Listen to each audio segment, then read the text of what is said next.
The next is the Security Council. The Security Council is executive organ of the United Nations. It is primarily responsible for maintaining international peace and security. So जो primary responsibility है इस council की वो है international peace and security को maintain करना among the Nations. It comprise 15 members which 5 are permanent and 10 and non-permanent members. जो permanent members हैं, remember their name: China, United Kingdom, United Nations, United states of America, France and Russia. ये permanent members हैं.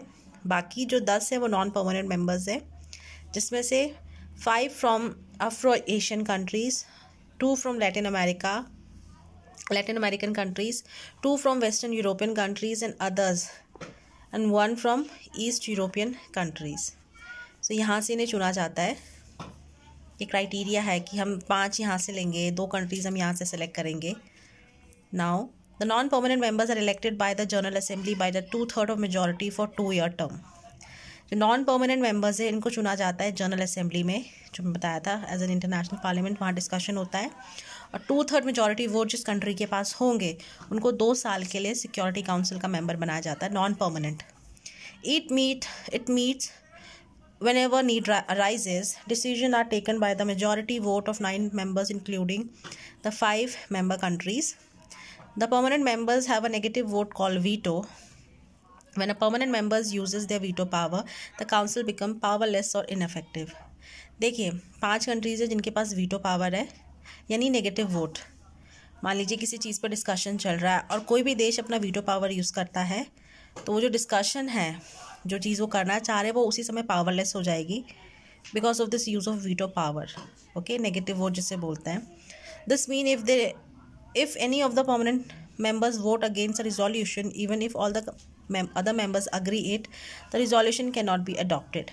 मान लीजिए कोई change they wanted to करना चाह रहे हैं एंड जो परमानेंट मेंबर्स हैं 4 members agree but 1 member is not agree and they use their veto power, तो जो रिजोल्यूशन है उसे कैंसिल कर देंगे, उसे फिर अडॉप्ट नहीं किया जा सकता. लाइक कोई स्टेप, कोई नई योजना, उसे कैंसिल करना पड़ेगा. कोई भी decision if they use the veto power. और परमानेंट मेंबर्स के पास ही होती हैं वीटो पावर्स, बाकी कंट्री उनके पास नहीं है जो नॉन परमानेंट मेंबर्स हैं. Functions, powers and function of the security council to maintain international peace and security according to the principle United nation.